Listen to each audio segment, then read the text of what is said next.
Let's take a look at the best Sword and Shield Pokemon. This one's from X and Y.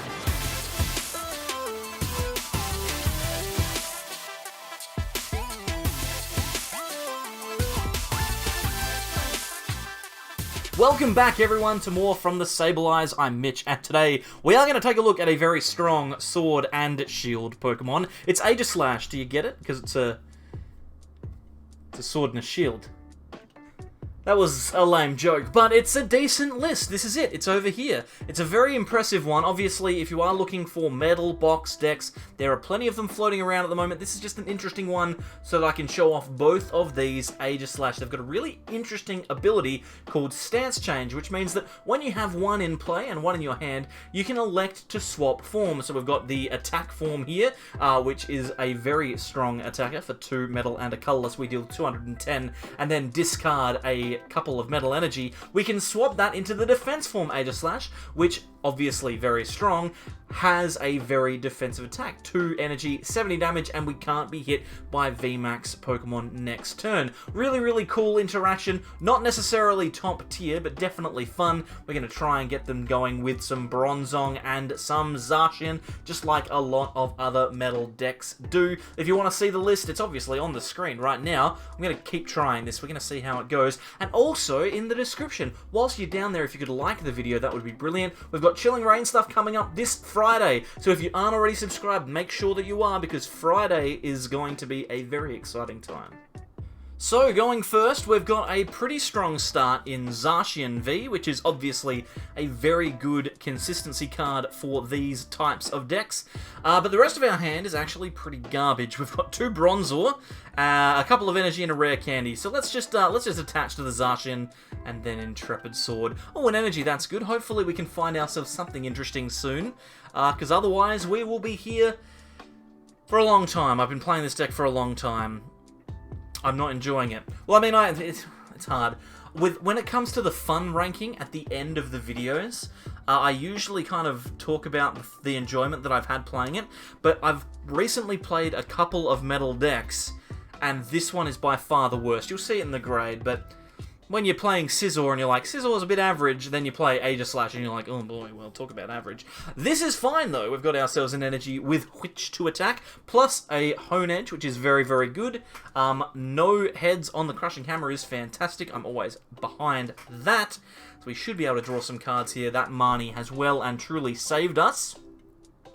We would have been in a very rough position if we had have decided to, if our opponent had have decided not to Marnie. Now, the Toughness cape here, the Cape of Toughness, is going to be a problem because it means that we won't be able to knock out the Tyranitar next turn with Brave Blade, but we will be able to put a significant amount of damage on it, and if our opponent does have to accelerate using Houndoom, we might be able to get somewhere. Worst case scenario, we'll leave it on, 10 HP and we'll figure it out from there.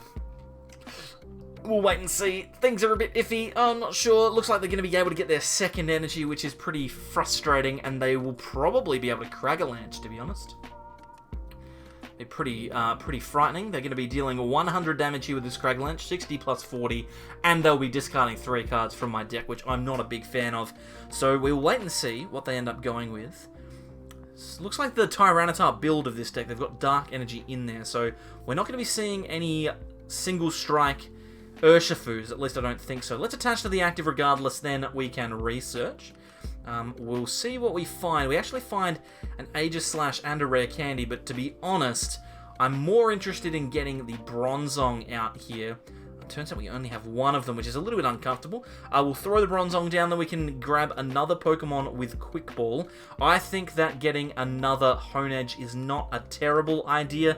We are going to struggle, though, with another attacker. I think we just Brave Blade here. That seems fine. We'll deal 230 damage and leave this Tyranitar on 10. We don't have a way to get rid of that Cape of Toughness, but we might be able... Actually, we can attack with Honedge, because Honedge deals 10 damage. There's some text underneath it, but I don't think that really matters too much.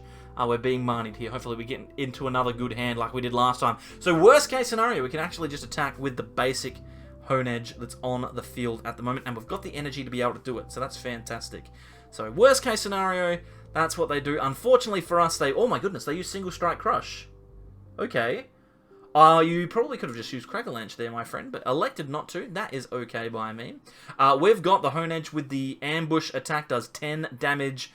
Plus we flip a coin and do some extra stuff, which I'm not too worried about, to be honest. We can just Marnie here, and hopefully we can set ourselves up for next turn. We want to get an attacker next turn.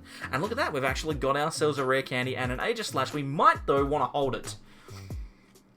I think I want to hold it just in case, because I'd rather draw more cards. We're going to be able to take a knockout on this Tyranitar with ambush. I think I just hold my hand and attack. That seems fine.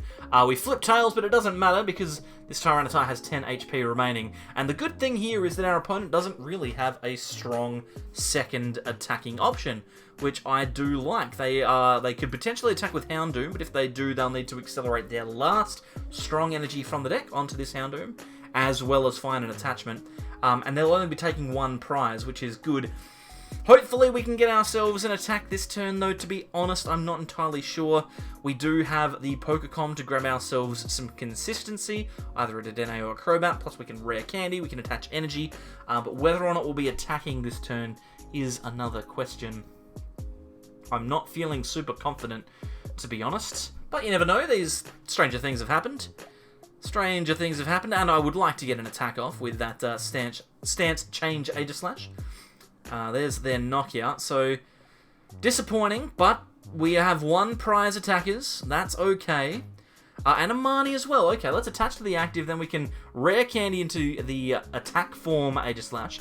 We can play down the Honedge. We can calm away the Aegislash in our hand and grab ourselves another Zacian, because now we don't need to Dedenne. We can actually just Marnie, and hopefully we draw into some Pokemon search here so that we can continue to attack. And that's actually fantastic. Double Metal Saucer and a Crobat means that we will be able to get an attack off this turn. We can move these energies on. We'll just put them on the Honedge for now. It doesn't really matter. I'm going to play down the Bronzor because we do need to make sure that we have extra Bronzong. And we can Crobat. And look at this, we're actually getting an escape rope here. I think if we could play this, this could potentially be good. Now, obviously, we don't really care about knocking out a Houndoom. I want to leave the energies on this Houndoom because they're kind of useless here. They probably give... Oh my goodness, they've given us the Tyranitar. Let's knock this thing out. I was about to say they'd probably just give us the Oranguru, but they've given us the T-Tar.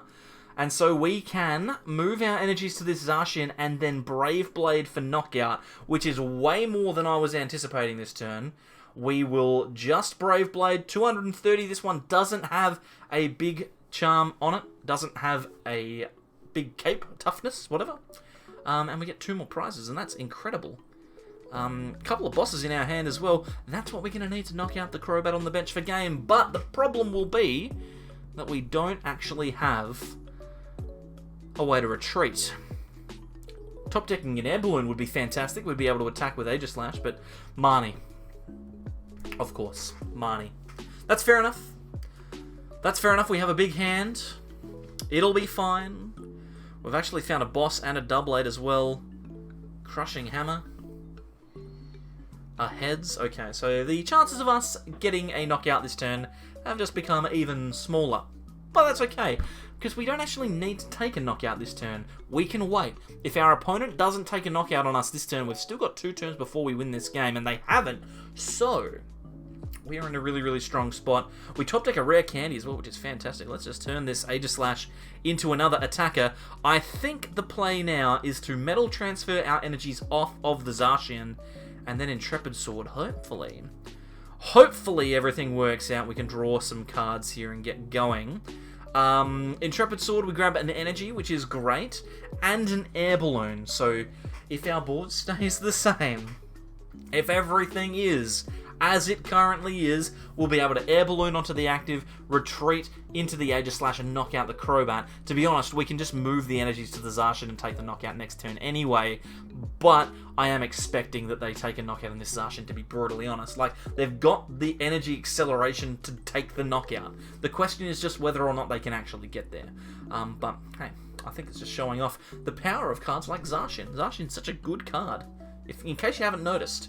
A very, very good card. Crushing Hammer, on the other hand, not so much a good card. 50% of the time, it does nothing. And it doing nothing there could cost our opponent the game. I don't know what our top deck's going to be. that if our top deck was a Metal Energy, then it wouldn't have mattered regardless of the coin flip. I'm going for a Dedenne. If they bench this Dedenne, I don't think that they can ever win. And they've benched the Dedenne, so I don't think they can ever win. I think I just moved my head into the strange zone. Don't do that. It's very awkward. I don't think that we can ever lose this game now, which is not something that I thought I'd ever say playing an Aegislash deck. But you know what? Sometimes you just got to get a little bit of luck. You got to be happy to try stuff, happy to give things a go that aren't very good. But hey, that's alright. That's what this last week before Chilling Reign is all about. Now, I am going to be doing some more opening stuff on the channel because people were interested in it. So I'm thinking of doing that. We're going to attack with the Aegislash here, right? Come on. We've got an air balloon. We've got all the energy. We've got the boss's orders. Let's metal transfer onto an Aegislash. It is the main attacker of the deck, or it's supposed to be. And so far, we've only ever taken knockouts with Zacian, but we are going to retreat into the Aegislash. I will continue what I was saying about Chilling Reign after I click Full Metal Blade. We took a knockout. Isn't that nice? Got a knockout with Aegislash. You cannot complain about that. 2 prizes. Beautiful stuff. I'll talk about Chilling Reign in a second. Now, I did say that we'd be talking about Chilling Reign in a second, and now the new game has started, so I think I might as well talk about it. I will be doing some opening stuff, but I'm also very excited to get started with some new cards and some new decks. So that is what is coming up first thing on Friday. The polls are done. Gardevoir will be the first deck that I feature on the channel, and then we'll go to Inteleon. I think I'm going to take these mulligans. I'll go to Inteleon, and then it's kind of open slather, to be honest. So we'll wait and see. There's a Swablu. We can knock these out. We've got good attackers. Let's quick ball away the Professor's research. Grab ourselves another Honedge. And then I think we're just going to Intrepid Sword here. That seems perfectly fine. Getting an energy is good. Getting all of our metal sources is not great, but we can Marnie them away. And it looks like our opponent is going to be playing an Altaria-based deck. I think I saw in there... Oh, don't hit the heads on the Crushing Hammer. What is it about this deck that I've come across 2 Crushing Hammer decks so far? And this is a third, including one game that you'll never see. Ooh. Ooh. Is this a Crobat deck? I think this is a Crobat VMAX deck. Alright. Well, this is going to be interesting because we could potentially have ourselves a defensive Aegislash match, which would be fantastic. I think I'd actually quite like that. We don't have any extra energy, which is very disappointing, but we do have a Rare Candy. So we'll throw down the aggressive Aegislash, because remember, we can use stance change. That's not a problem. I'm going to retreat into the Zacian, and then I think we can quick ball.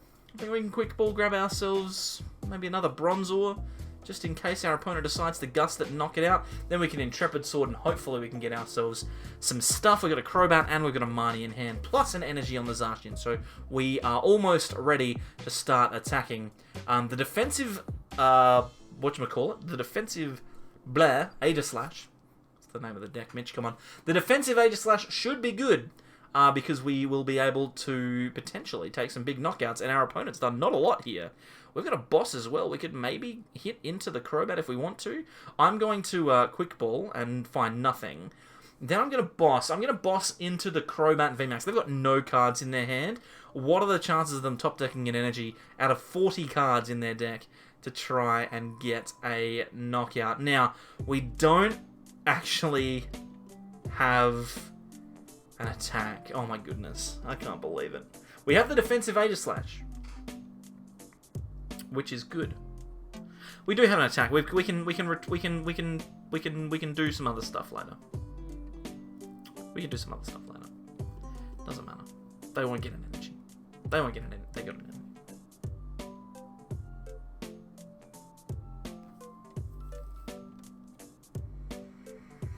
Well, there goes that boss's orders. That's disappointing.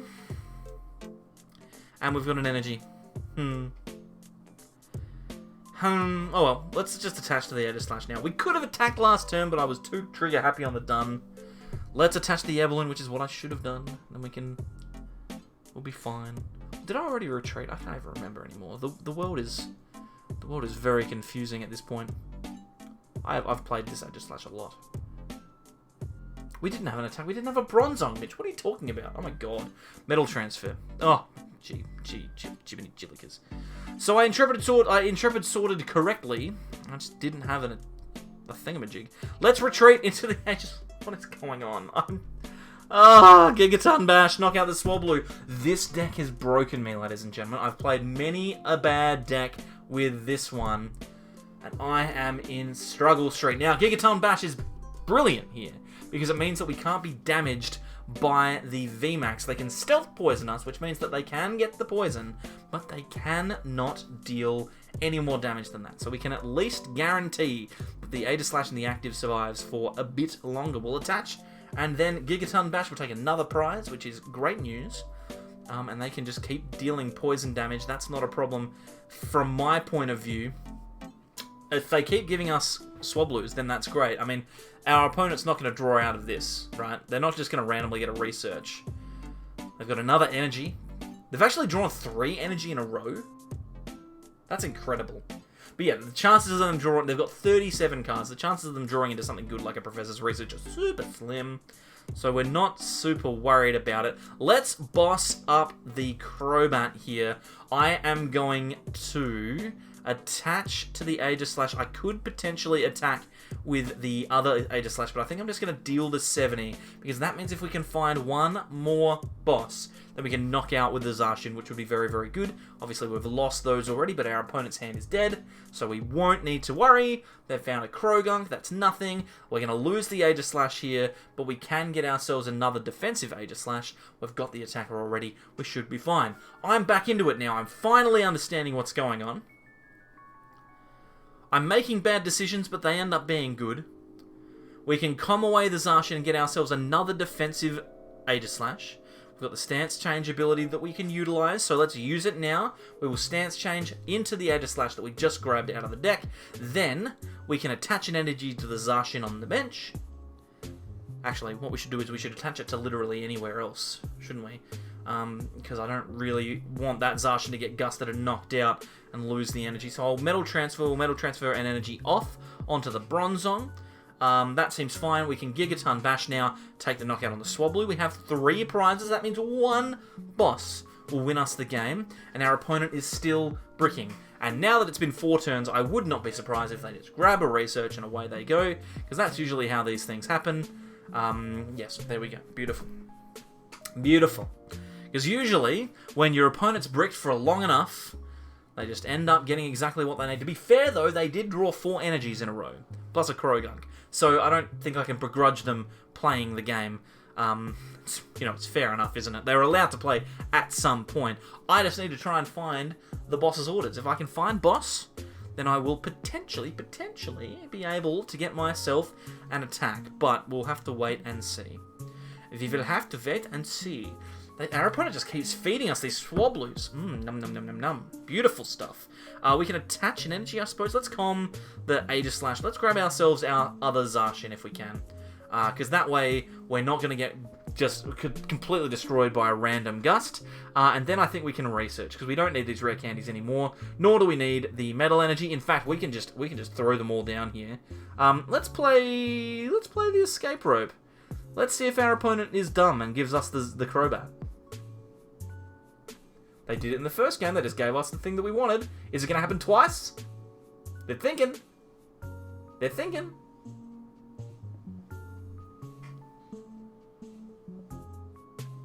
Why would you do that? Why would you just give me the game? It's happened twice. Why? Guys, please. Hey, listen, we attacked with both Aegislashes. I don't know what more you could ask for. So we got a couple of games with it, but is this deck worth building? No.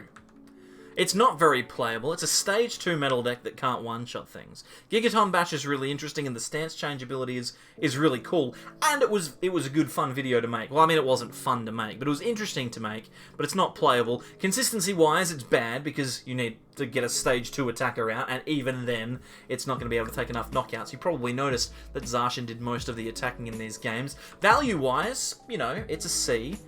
It's alright, but I mean, if you're going to build something with Zacian and Bronzong in it, build literally any other metal deck. Aegislash you probably don't need to deal with. Fun-wise, I've given it a D. You know what? I'm just giving it a D. This is a D grade deck. This is a deck that is not very good. But I made a video on it. I did make a video and you supported it, because you always support me, which is fantastic. Thank you very much, especially to Dadbot and Azazel, who are my Ascended members, Fernando Yolo, Stephen Ty, Agent Abel, Austin, Josiah, Leaf Devour, Obsy, Brad Chings, Brad, Justin, and Crocotaku. Thank you very much for being Royal Sableyes, as well as all the other people over here in white who are Mega Sableyes. I appreciate it. If you'd like to become a member, and why wouldn't you? It is so cheap. It's less than $3 Australian, which is nothing. There's a link. There's a link. You know the drill. Anyway, you're not watching now anyway. No one's watching at this point. I can do whatever I want. Bye.